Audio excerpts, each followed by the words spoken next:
What on earth is my husband doing? Today is the big day, our daughter Emily's wedding. Almost all the guests have gathered. Despite saying he'd come later, it's unbelievable that her father, Michael, hasn't shown up just before the ceremony. I've called him several times already. Finally, he answered. Finally! Where are you now? Me? I'm on a trip with my ex-wife. I was speechless. Of all the days, he chooses today to pull such an awful stunt. He told me to just make some excuse to the relatives and hung up. It felt like he had tainted our precious daughter Emily's special day, and I felt terrible. A week after the wedding, Michael called me. He was very angry, probably because I had been ignoring him. Hey! Where the hell are you now? Why should I have to tell you that? Furious at my response, Michael lost it. He was shouting incoherently. It was only natural that he'd lost his composure to this extent. After all, I had razed his house to the ground. My name is Kelly.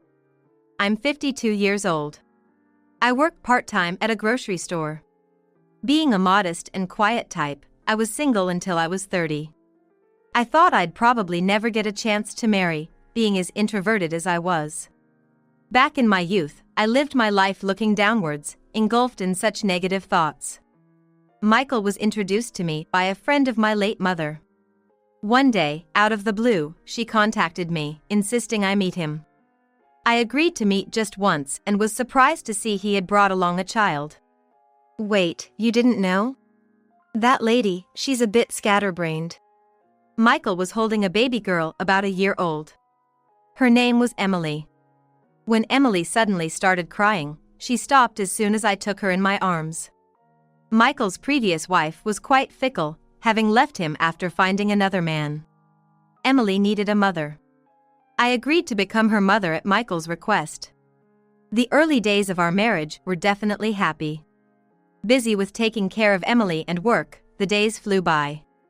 We lived in my house at the time. A house took over from my father Tom. It was a bit old but a cherished home with a garden. Life was hectic, juggling home, work, and the daycare. I think Emily was about 5 years old when I started noticing a change in Michael's once quiet demeanor. He began to disregard my requests and started drifting into bad habits. Cut it out! If you've got time to drink, help out with Emily or around the house. Stop nagging. It's a woman's job to take care of another woman. Household chores have always been women's work.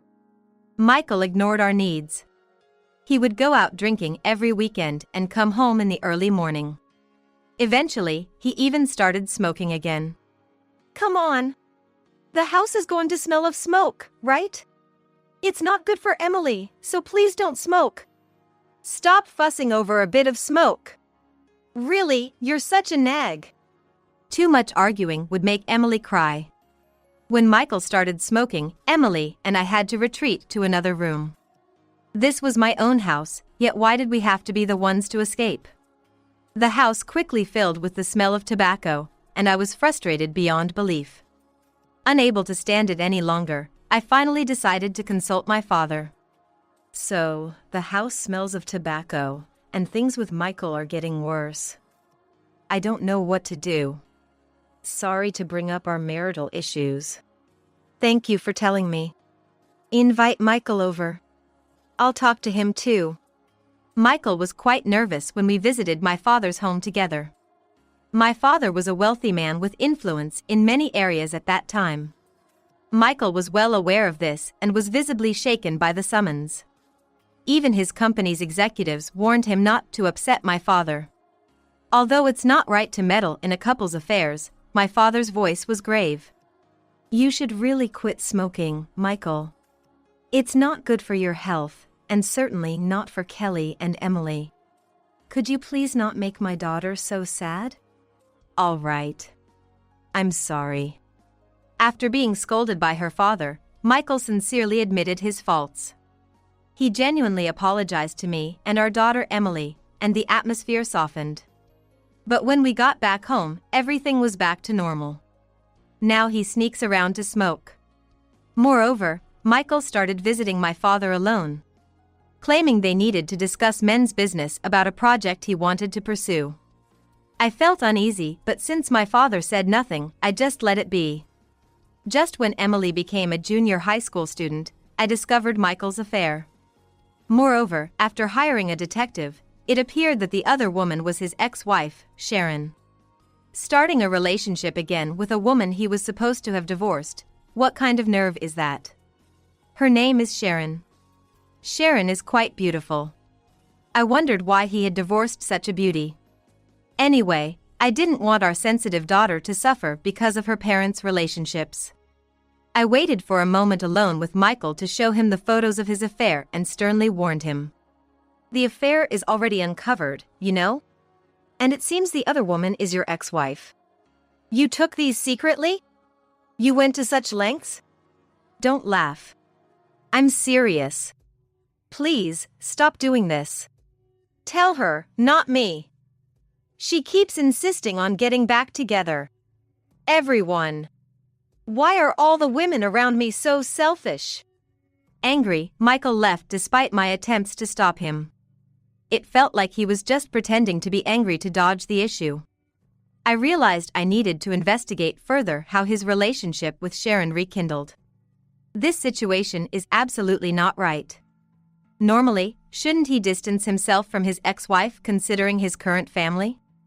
I am his partner now. I wish he would act with me and Emily as his priorities. I made this appeal to him. But every time we talked, he just looked annoyed. He wouldn't take me seriously. Gradually, I began to resent him and our marriage grew cold. Whenever I asked him to stop the affair, he'd retort, "Tell her." Thinking there was no end to this, I resolved to meet Sharon myself. I sent a letter to the address I had confirmed through the detective agency and called her to a cafe. The impact of meeting Sharon for the first time is unforgettable. The moment she saw me, she smirked triumphantly, as if to say she was far superior as a woman. "What do you want to talk about?" "I'm quite busy, so please make it quick." "Yes, you seem busy. Must be hard managing so many men at once. I'd like to learn your scheduling secrets." "What? You called me here to fight? If that's what you want, I'm game." Her response took me by surprise. Maybe because she looked down on me at our first contact. Uncharacteristically, I snapped back with a sarcastic remark. This wasn't right. I came here to have a rational discussion. Regaining my composure, I apologized to Sharon for my rude remarks. "I'm sorry. That was not right of me. I didn't mean it. Please, just don't see my husband anymore. It's not good for Emily's upbringing." "Oh, that's what this is about. Well then, how about you prepare $50,000 as a severance payment?" "Severance payment? Why should I be the one to pay that? Aren't you the daughter of a wealthy family? Just cough it up." "Oh, you can't? Wasn't this about Emily's education?" "No? Was your love for your daughter just lip service?" What a spiteful woman. I didn't want to be lectured about love by someone who had abandoned her daughter like she did. Sharon's attitude seemed to reflect jealousy and anger towards me, a wealthy heiress. Her troubled past, being abandoned by her delinquent parents and shuffled among relatives, was evident. Ultimately, our discussion led nowhere. Sharon left without even paying for her coffee. When I told Michael about meeting Sharon, he simply said, "Oh, really?" I was furious. From around the time I met Sharon at the cafe, strange things began happening at home. Items frequently went missing. My clothes, bags, shoes, and jewelry were disappearing. Thinking this was odd, I confronted Michael and he replied, "I just borrowed them." "How can you just borrow them without asking? What did you do with them? Did you lend them to some other woman, perhaps Sharon?" "What? That doesn't matter. It's none of your business." "It is my business. Imagine how I feel having my things borrowed without permission." What happened to the borrowed items afterward? Unfortunately, the missing items never returned. I even spotted the same items in a marketplace once. Despite my persistent questioning, my husband claimed he didn't know or remember, eventually getting angry. I decided to store my belongings in locked cabinets, drawers, and closets. Speaking of keys, the key to the cottage had also mysteriously disappeared. It was the key to the cottage I used occasionally during my single days, borrowed from my father. When I confronted my husband, he reported that he had been using it as a getaway. The thought that it might have been used as a replacement for a hotel made me shiver. Our marriage continued to drift apart. The only thing keeping us connected was our daughter, Emily, who was finally getting married. Her fiancé was from the same university as her, 3 years older than her. He was already working and had been assigned a job transfer far away. He had asked Emily to marry him and move with him during their relationship. After graduating from university, Emily wanted to have the wedding immediately, and I sincerely congratulated her. Emily, congratulations! I'm so happy for you. Thanks, Mom. Everything is thanks to you. I'm really sorry. You've been through so much because of Dad. But you've always endured it for me. I know everything. That's why I'm so grateful. Emily. It's okay. This isn't something you should worry about. This is an issue between your father and me. Just focus on finishing your studies and have a happy marriage, okay? Yes. Thank you so much, Mom. To be honest, I regret marrying my husband. But meeting my daughter was different. I'm thrilled to be her mother. It feels like a chapter will close when she builds her own happy family. I've decided to divorce my husband. These were my thoughts behind the scenes of my daughter's marriage talks. Later, Emily graduated from university as planned. She intended to support her husband as a homemaker after marriage. On the wedding day, Emily and I entered the venue first. Dressed in a wedding gown and made up beautifully, she looked stunning. I was moved to tears just looking at her. I couldn't wait for the ceremony to start. But then, what on earth was my husband doing? He had said he would come later, but he had not shown up at the venue even just before the ceremony was about to begin. I called him dozens of times on my phone right before the opening. Finally, my husband answered the call. I finally got through. Where are you now? Me? I'm on a trip with my ex-wife. I was speechless. What a terrible thing to do on such a day. On a trip with his ex-wife? How could you say that so blatantly? I felt my head boiling with rage. Just make some excuse to the relatives and cover for me. What? Do you realize? It's your daughter's wedding. I know. Tell Emily congratulations for me, won't you? What a selfish man. The worst. I almost smashed my phone to the floor. But I couldn't lose my composure. It was my daughter's wedding. I lied that my husband couldn't come due to a sudden emergency and managed to get through it. I kept a calm smile, but inside, I was storming with anger towards my husband. A week after the ceremony, I received a call from my husband for the first time in a while. I had been ignoring him because it was annoying, but he kept calling persistently. It was a barrage of calls. Reluctantly, I answered, and as expected, he was very angry. I finally got through. Where are you right now? Why should I have to tell you that? It doesn't concern you. It doesn't have anything to do with it. I am your husband, aren't I? He arrogantly snapped, completely frenzied. His voice was so strained it was barely audible. But it was somewhat expected. After all, I had leveled his house. Coming back to no house, how could you possibly do that? What did you do with it? I just demolished it because it was old. Of course, I consulted with your father first. A contractor friend cleared it in 2 days. I'm thinking of putting that land on the market. What about my stuff? My clothes and everything else? Where did all that go? You didn't just throw them away or sell them, did you? Because that would be unforgivable. Considering you've been taking people's things without permission and lending or selling them, you're one to talk, right? But don't worry, all your belongings are safely stored somewhere. Relieved, my husband sighed heavily. It seems he was very worried about what had happened to his belongings. He was probably anxious that I might have disposed of them. Tell me where it's kept, give it back now, he demanded, barking more than asking. Everything was going according to plan. If you want to know, you'll have to divorce me first. What? Divorce? Are you fine with Emily growing up with just one parent? Appalling. How long are you planning on using that excuse? Emily is already an adult. Trying to tie me down now by bringing up our child is absurd. Of course, Emily knows that I've been considering divorce.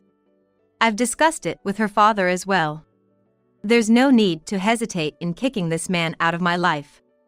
Accept the divorce first. Then we'll talk. If you really dislike that idea, you will lose all your precious belongings. Do you still want to remain married to me that badly? Are you crazy? Who would want to be with a woman like you? I thought so. Sharon is prettier, isn't she?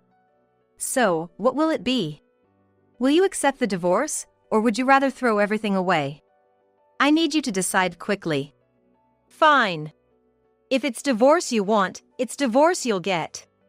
My husband must have been vaguely thinking about my father's inheritance. Staying married to me might someday make him very rich. But my father is still very healthy. He looks like he could live to be 100. Who knows when that someday will come, and our relationship is only getting worse.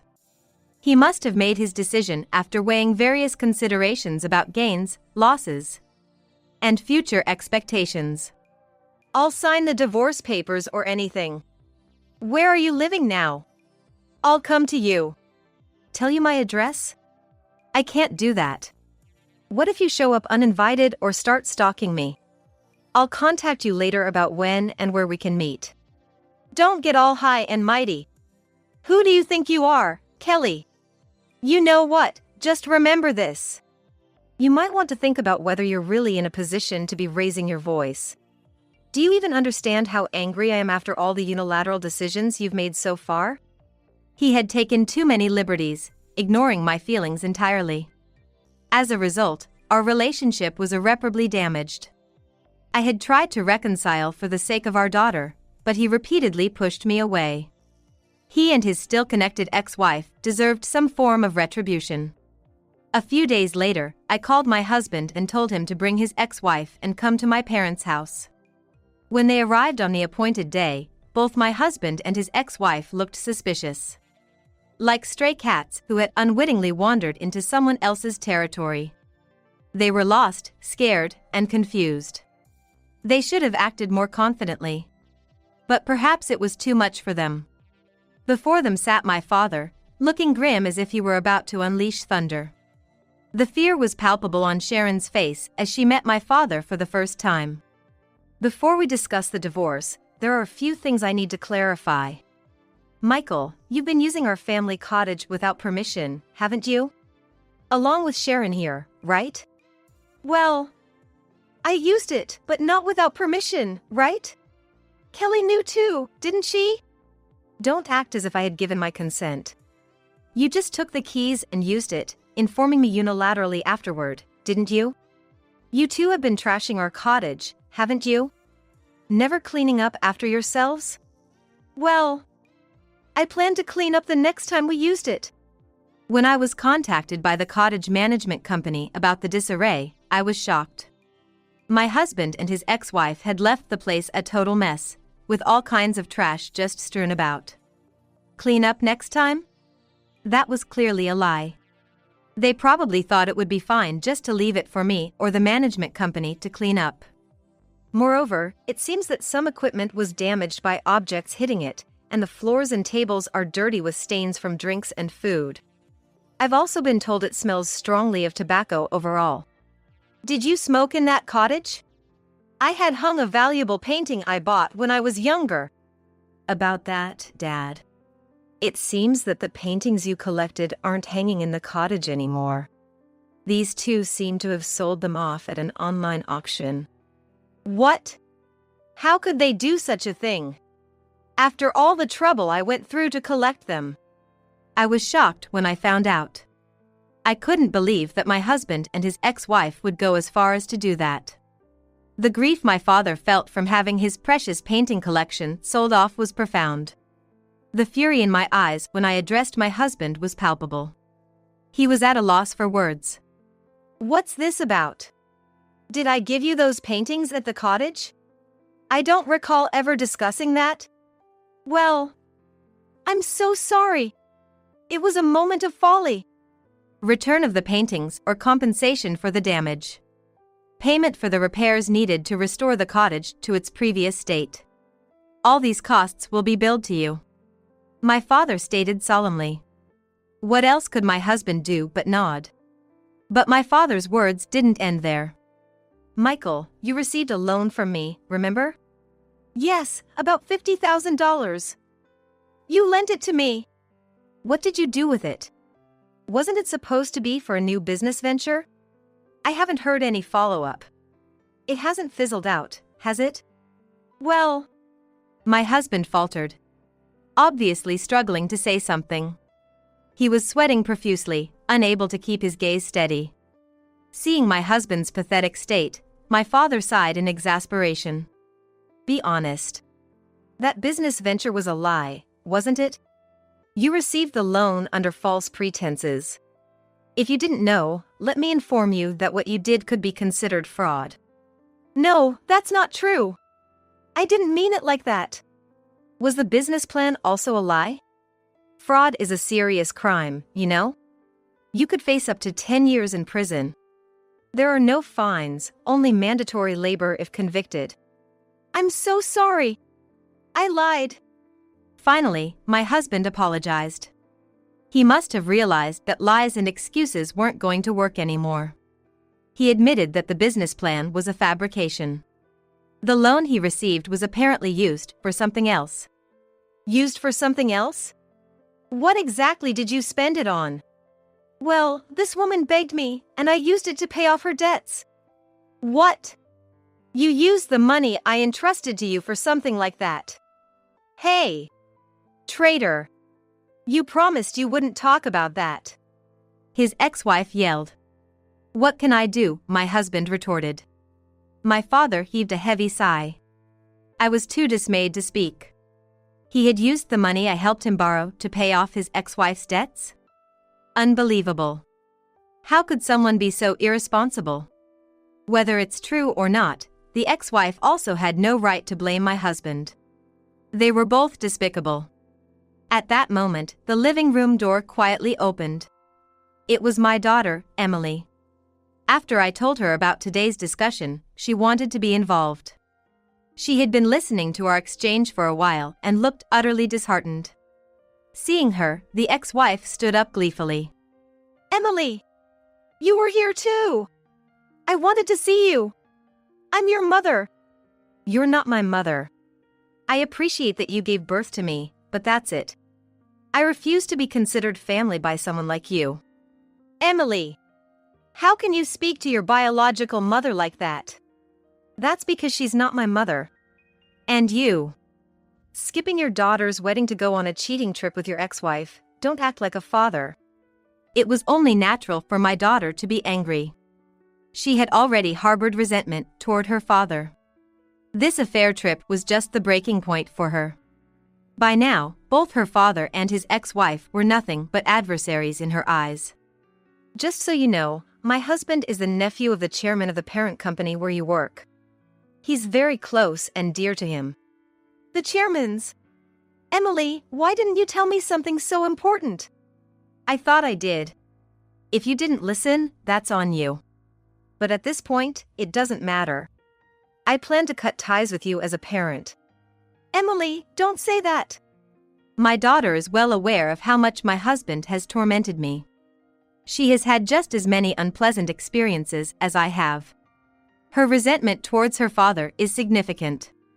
She intends to tell her husband everything, and my husband turned pale. Stop it! What if the chairman glares at me? If he glares, so be it. You've done enough to deserve it, haven't you? In my eyes, as a daughter, you're the worst as a person, a parent, and a man. Emily, stop that. Don't speak to your father like. Don't act like a mother. I will never acknowledge you two as my parents. The many disgraceful acts of my husband will likely reach the chairman through my daughter's husband. And from the chairman to the president, and from the president to his immediate supervisor, impacting his reputation at work. My husband was already on the verge of tears. But it's too late for regrets. There's no stopping my daughter now. She then turned her sharp gaze to her birth mother. Mom told me that you've been involved with other men besides my father. And not just one, many. You've been lying about your age and continuing those relationships, haven't you? Well, I won't say it's not true. Thinking that I share the same blood as someone like you makes living unbearable. Promise me you won't show your face to me ever again. Got it? Okay. The ex-wife looked feeble. To her, my daughter was probably seen as a safety net for times of need. Her plans to lean on her if anything happened clearly backfired. My daughter despises her birth mother to the core. Whether it's her biological mother or not, being disliked ends it all. Seeing the disheartened ex-wife, I decided it was time to deliver her the final blow. I'm going to inform your affair partner's spouses about your infidelity, is that okay? What? Hey, stop! By what right do you do such a thing? If you dislike that, compensate for the damage you and my father have caused us. Split the costs with him. Me, split with Michael? Why act surprised? Did she think she could escape the troubles alone? The unauthorized sale of items. The mess made at the cottage. And the emotional damage. The damage we suffered from my husband and his ex-wife was substantial. I declared my intent to hire a lawyer to detail the damages and demand compensation. As my husband signed the divorce papers, the ex-wife continued to sob miserably. Our divorce was finalized a few days later. I gave him the password to the storage where his belongings were kept and billed him for the usage period. How much of a deadbeat he was at home, a nuisance to his wife and child.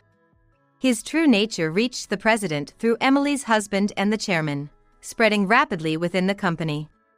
Especially shocking to the employees was the fact that he went on a trip with his ex-wife on the day of his daughter's wedding. Unthinkable as a parent. Deeply flawed as a person. Such bad reputation circulated widely. If the employees were making a fuss, it was inevitable that the business partners heard as well. That company houses the worst kind of man. Rumors grew maliciously, cornering my ex-husband. He resigned half a year after our divorce due to the disdainful looks from those around him. Just moving to another company and starting anew wasn't an option. Given his age, re-employment wasn't easy. Despite applying to many places, he remained unemployed, time just passing by. He faced a lawsuit for damages from my father, and I demanded alimony. With no savings left. My ex-husband struggled financially, got caught shoplifting, and ended up in police custody multiple times. The ex-wife's life became miserable as well. She was jointly liable for the payments to my father and me. She failed in her attempts to get her affair partners to pay up. Moving too boldly, her infidelity was discovered by their partners. As a result, she faced forcing her to work even though she had been unemployed up to that point. She tried to leverage her looks in the nightlife industry, but it was tough. It wasn't an easy world for a woman in her 50s to jump into as a newcomer and survive. The strong-willed ex-wife caused trouble with the younger staff wherever she went and was eventually ostracized. In the end, she had no choice but to rely on her ex-husband, moving into his place to scrape by. One day, the two of them appeared before me as I was returning from work, pleading about how hard they were struggling. We're working 2 to 3 part-time jobs just to make ends meet. I'm struggling too. I can't even afford to go to the hair salon anymore, nor can I buy new clothes. Kelly, please help us. Just let us talk to your father. We get turned away at the gate. No one will listen to our new business idea. As they should. What new business? Who would believe such a lie at this point? My ex-husband passionately defended that it wasn't a lie. To me, it didn't matter. It was irrelevant. Even if his story was true, either my father nor I were interested in listening. I despise my ex-husband and don't even want to see his face. When I bluntly shared these thoughts, he burst into tears. The ex-wife had already been crying. It was pitiful to see grown adults sniveling in the street at dusk. You've made your bed, now lie in it. Go back home. Both of you, never appear before me again. I sharply dismissed them. Their lonely figures turned their backs to leave. Yet, I felt no sympathy for them. Instead, I thought it served them right. I hope they continue to regret their actions for a lifetime and experience the depths of debt-ridden life. Later, my daughter had a child. Now, she sends me pictures of my grandchild every day. While there's no blood relation, that child is undeniably precious to me. I intend to continue watching over my daughter and her family's happiness from a distance. Being entangled with such a worthless man was a waste of a part of my life. However, I am grateful that it led me to meet my daughter. For her sake, and for my grandchild's, I plan to keep living a healthy life, both mentally